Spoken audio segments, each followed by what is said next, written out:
What some people think in this regard is represented by what National Public Radio, an American non-profit media organization, says in the article with the title in India, Boy Meets Girl, Proposes, and Gets Accused of Jihad. Several other media channels and journalists show that it's just a conspiracy theory, but some incontrovertible facts seem to contradict this view. Let's us take the case of Hadia, which reached the Supreme Court. Hadia Jahan, originally Akhila Ashokan, converted to Islam during her medical studies in Coimbatore. She then met a Muslim man named Shafin Jahan and married him at the age of 25. High Court Justices Surendra Mohan Kuriakose and Abraham Mathew annulled the marriage and called it a shame and a case of love jihad. When Akhila's father, Mr. K.M. Ashokan, found out about the marriage, he filed a writ petition in the Kerala High Court. He alleged that Hadia had been misled and forced to become a Muslim. He also alleged that Akhila's husband had links to extremist Muslim organizations. Hadia's husband then approached the Supreme Court.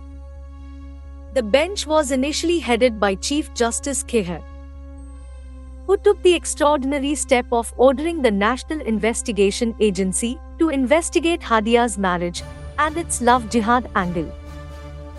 The NIA had then endorsed the love jihad angle. But the Chief Justice Kheher retired, and then things took a different turn altogether.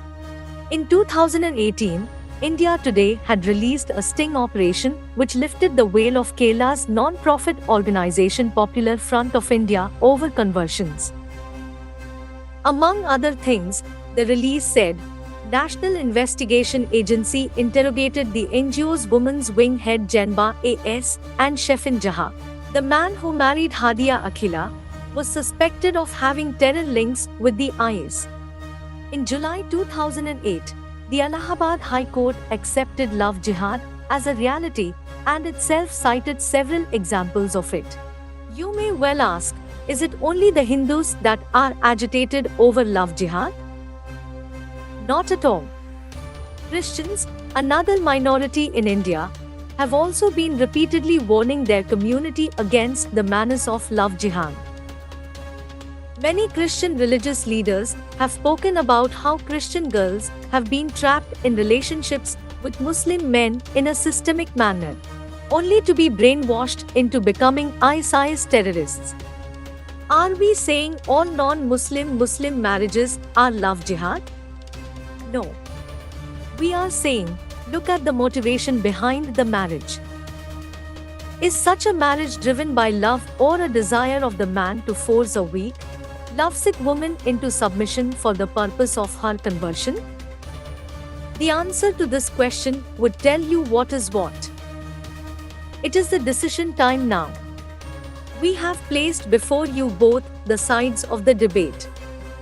Now it is for you to decide, is love jihad fact or fiction?